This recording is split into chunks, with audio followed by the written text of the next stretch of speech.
आज हम सब यहाँ एक विशेष अवसर पर एकत्रित हुए हैं। मॉडल युवा ग्राम सभा। ग्राम सभा हमारे लोकतंत्र की आत्मा है, जहाँ लोग स्वयं निर्णय लेने की प्रक्रिया में भाग लेकर अपने गांव के विकास का मार्ग तय करते हैं। इस मॉडल युवा ग्राम सभा के माध्यम से आज हम नवोदय विद्यालय के छात्र यह समझने का प्रयास करेंगे कि युवा लोकतंत्र जमीनी स्तर पर किस प्रकार काम करता है और युवा किस प्रकार अपना गांव तथा देश के उज्जवल भविष्य को आकार देने में योगदान दे सकते हैं।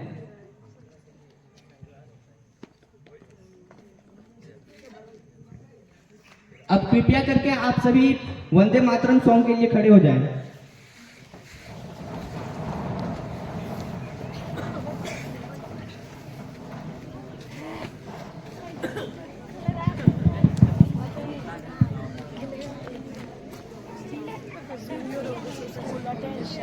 क्या मस्त लग रहा है।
थोड़ा सा म्यूजिक वाला सॉन्ग म्यूजिक वाला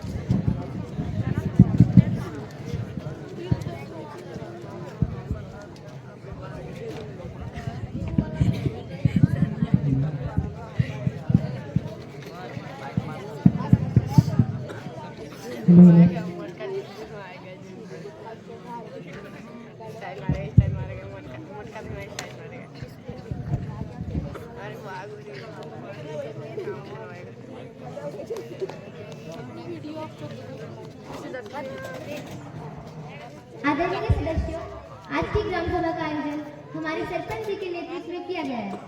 आज की बैठक के मुख्य विषय निम्नलिखित हैं: शिक्षा और युवाओं को रोजगार, स्वास्थ्य और स्वच्छता, महिला सशक्तिकरण, कौशल विकास और खेलों को बढ़ावा, गांव के विकास से जुड़ी योजनाएं। अब मैं हमारे सरपंच जी से निवेदन करती हूँ कि बैठक की कार्रवाई प्रारंभ करें। नमस्कार साथियों, गांव के निर्वाचित प्रतिनिधि के रूप में मैं आप सबका स्वागत करता हूं। आज की यह सभा इसलिए महत्वपूर्ण है क्योंकि यहाँ हम अपने युवा की चुनौतियों और गांव के विकास से जुड़ी जरूरतों को लेकर आए हैं। अब मैं आप सभी से अनुरोध करता हूं कि आप अपनी अपनी बातें रखें। सरपंच जी, आवास सूची में 5 लोगों का नाम लंबे समय से नहीं जुड़ रहा है, क्या न्याय मिलेगा?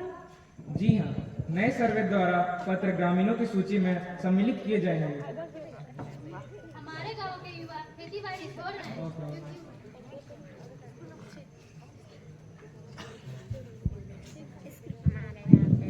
हमारे गांव के युवा खेती बाड़ी छोड़ रहे हैं क्योंकि उन्हें इसमें भविष्य नहीं दिखता। आधुनिक तकनीक, सिंचाई की सुविधा और फसल विविधता की जानकारी जरूरी है। अगर युवाओं को प्रशिक्षण मिले तो वे नए उत्साह के साथ खेती अपनाएंगे। आपका सुझाव महत्वपूर्ण है। हम कृषि विभाग से प्रशिक्षण शिविर आयोजित करने का आग्रह करेंगे और युवाओं को आधुनिक खेती की दिशा में प्रेरित करेंगे।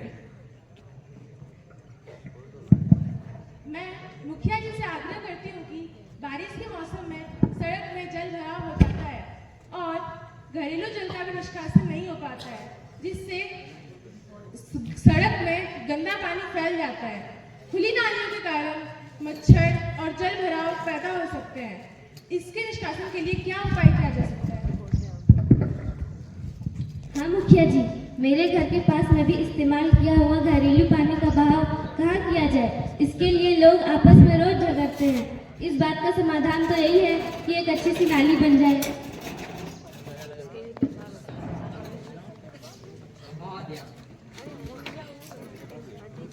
महोदय, मैं आपको बताना चाहता हूं कि इस बात के लिए हमने पंचायत सदस्यों से चर्चा किया था।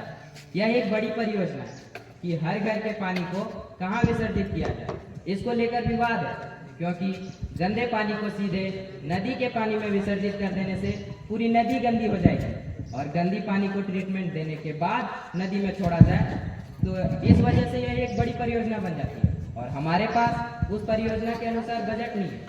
ऐसे ही इस बात को मैं आगे के प्राधिकारी को भेज दूंगा और ऊपर से जैसा भी जवाब आएगा मैं ग्राम सभा को बता दूंगा। गांव के युवाओं को सबसे ज्यादा जरूरत कौशल विकास केंद्रों की है।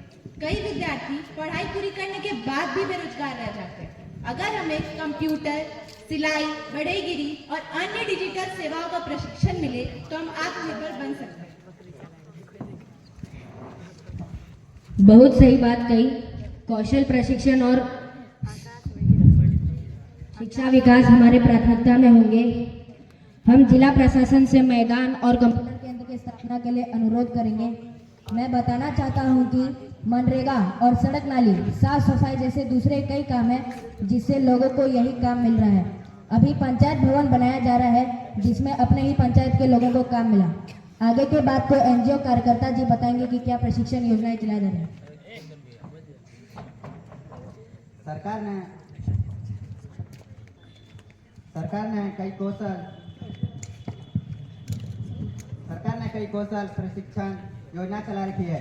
कृषि आधारित कौशल प्रशिक्षण, राष्ट्रीय ग्रामीण आजीविका मिशन, प्रधानमंत्री कौशल विकास योजना। इन योजनाओं के द्वारा गांव के जिन लोगों को जरूरत हो उनके अनुसार कौशल दिया जा सकता है। कौशल के साथ साथ ग्राम पंचायत स्तर पर छोटे उद्यम लगाने के लिए बैंकों के माध्यम से लोन की सुविधा भी प्रदान की जा रही है जो स्वरोजगार को बढ़ावा दे सकता है। सरपंच जी, खाद और बीज की कमी से किसान बहुत परेशान हो रहे हैं। उन्हें इस बात की चिंता है कि इस साल की बुआई हो पाएगी या नहीं। क्या उन्हें समय से खाद और बीज उपलब्ध कराया जा सकेगा? मैं कृषि विभाग से बात कर खाद बीज की नियमित उपलब्धता सुनिश्चित कराऊंगा। आदरणीय सदस्य, बीमार पशु अपने आंखों से मदद की पुकार करते हैं पर डॉक्टर महीनों नहीं आता। क्या इनके लिए कोई मदद का उपचार खुलेगा? हम ये सुनिश्चित करने की कोशिश करेंगे कि कम से कम सप्ताह में एक दिन चिकित्सा विजिट या टीकाकरण शिविर को अनिवार्य रूप से लागू रखा जाए। मैं एक मुद्दे की ओर आपका ध्यान आकर्षित करना चाहूँगी। लड़कियों की शिक्षा। कई लड़कियां मध्य विद्यालय के बाद पढ़ाई करना छोड़ देती हैं। हमें यह सुनिश्चित करना होगा कि वे उच्च शिक्षा तक पहुँचे। सरपंच जी, मैं भी स्वास्थ्य से संबंधित समस्या पर कुछ बोलना चाहती हूँ। महिलाओं को स्वास्थ्य और स्वच्छता के बारे में जागरूक करने की आवश्यकता है। यदि ग्राम सभा स्वास्थ्य शिविर और स्वच्छता सुविधाओं का व्यवस्था करे तो महिलाओं को बहुत लाभ होगा। आप लोगों का सुझाव तो बहुत अच्छा है। पंचायत हर महीने स्वास्थ्य शिविर आयोजित कराने की कोशिश करेगी, जिससे गांव के जो अस्वस्थ लोग हैं उनका फायदा होगा। शिक्षा विकास की नींव है। मैं ग्राम सभा से अनुरोध करता हूं कि गांव में एक पुस्तकालय खोला जाए, जहां बुनियादी किताबें और समाचार पत्र उपलब्ध हों। साथ ही विद्यार्थियों के लिए करियर मार्गदर्शन और बोर्ड प्रतियोगी परीक्षाओं की निःशुल्क तैयारी परीक्षा भी आयोजित होनी चाहिए।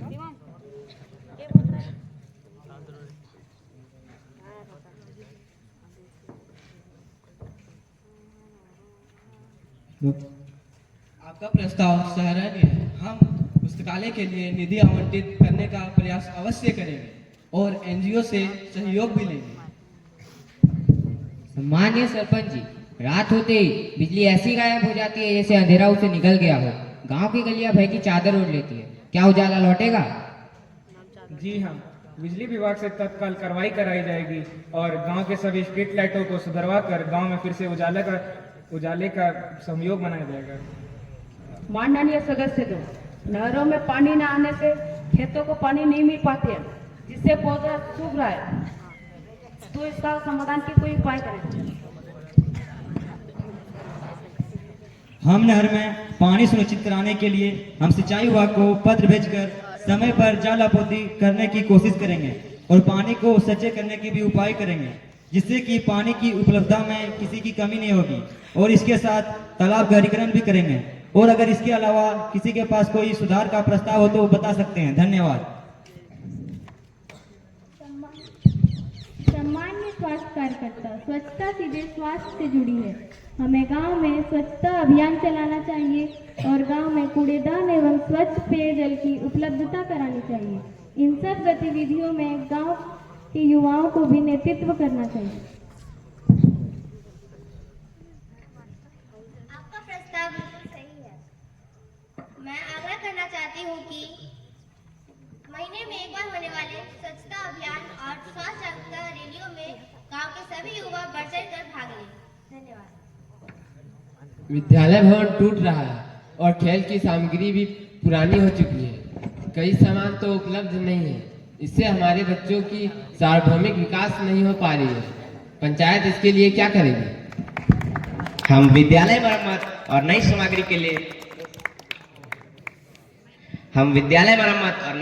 के लिए प्रस्ताव पारित करेंगे और जल्द से जल्द विद्यालय की दशा में सुधार करेंगे और बच्चों का भविष्य उज्जवल बनाएंगे।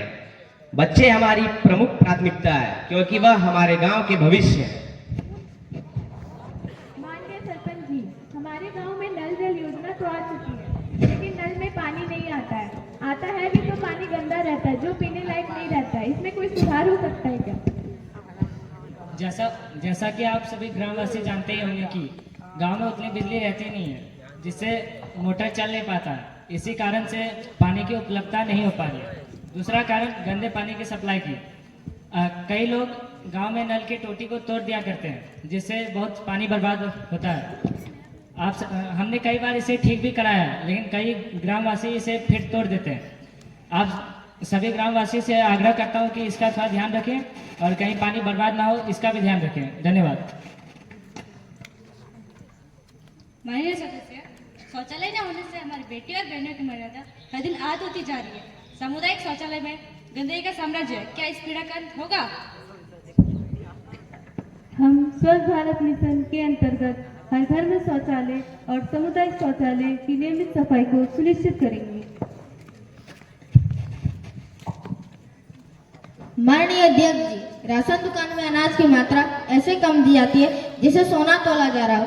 वितरण तिथि ऐसे आती है जैसे ईद का चांद। क्या सुधार संभव है? हाँ, हम कड़ाई से जांच करवाएंगे और राशन वितरण की तारीख पुनः सूचना के साथ सभी तक पहुंचाई जाएगी। मान्यवर समिति, आंगनबाड़ी भवन जर्जर और पोषण सामग्री अनियमित है। बच्चे को भविष्य जोखिम में। हम भवन की मरम्मत और सामग्री की समयबद्ध आपूर्ति की व्यवस्था तुरंत करेंगे। सरपंच जी, मैंने मकई की खेती की हुई है। मगर आवारा पशु रातों रात खेत को बर्बाद कर देते हैं। ऐसे में जीवन कैसे चलेगा? क्या इसकी सुरक्षा का कोई प्रबंध हो पाएगा? अस्थायी गौशाला और पशु पहचान पंजीकरण की शुरुआत कराई जाएगी। सरहुल पर्व आने वाला है और वृद्धा पेंशन अभी तक मेरे अकाउंट में नहीं आई, तो मैं सरपंच जी से पूछना चाहती हूँ कि अभी तक पैसे न आने का कारण बता सकते हैं क्या, और ये कब तक आएगी इसकी जानकारी भी दे सकते हैं क्या? इस बारे में डाटा ऑपरेटर जी बताएं। जी सरपंच जी, वृद्धा पेंशन से जुड़ी बातों पे आते हैं।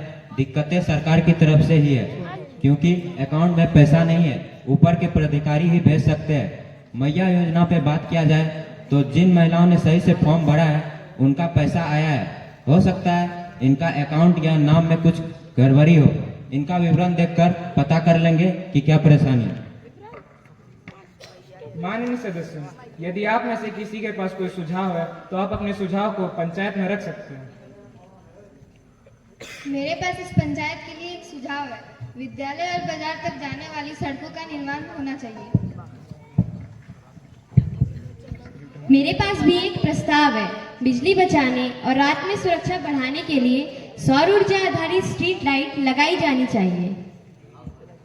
मैं भी एक बात बोलना चाहूँगी कि ये सुनिश्चित किया जाए कि छात्रवृत्ति, राशन कार्ड और पेंशन जैसे सभी सरकारी योजनाएं जरूरतमंद लोगों तक पहुंचे। ये सभी प्रस्ताव हमारी विकास योजना में शामिल कराई जाएंगी और ये सभी बातें उच्च अधिकारियों तक भी पहुंचाई जाएंगी। आज की चर्चा के आधार पर निम्नलिखित प्रस्ताव सर्वसम्मति से पारित किए गए। गांव में मासिक स्वच्छता अभियान का आयोजन, कौशल विकास एवं कंप्यूटर प्रशिक्षण केंद्र की स्थापना, खेल और सांस्कृतिक गतिविधियों को बढ़ावा देने के लिए खेल का मैदान बनाना, महिलाओं और युवाओं के लिए स्वास्थ्य शिविर और जागरूकता सत्र आयोजित करना, गांव में पुस्तकालय और करियर परामर्श कार्यक्रम की शुरुआत, सड़क सुधार और सौर ऊर्जा आधारित स्ट्रीट लाइट परियोजना शुरू करना। प्रिय साथियों, आज की सभा अत्यंत सार्थक रही।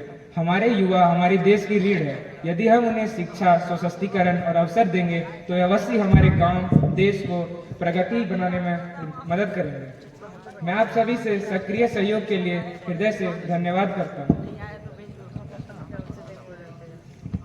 आप सभी की ओर से मैं आदरणीय अतिथिगण, आदरणीय प्राचार्य जी, सभी शिक्षकों और सभी प्रतिभागियों का आभार व्यक्त करता हूं, जिन्होंने इस मॉडल युवा ग्राम सभा को सफल बनाया। आइए इसी के साथ हम सब मिलकर भागीदारी और जिम्मेदारी की भावना को आगे बढ़ाएं। इसी के साथ आज की सभा का समापन करते हैं। जय हिंद, जय भारत।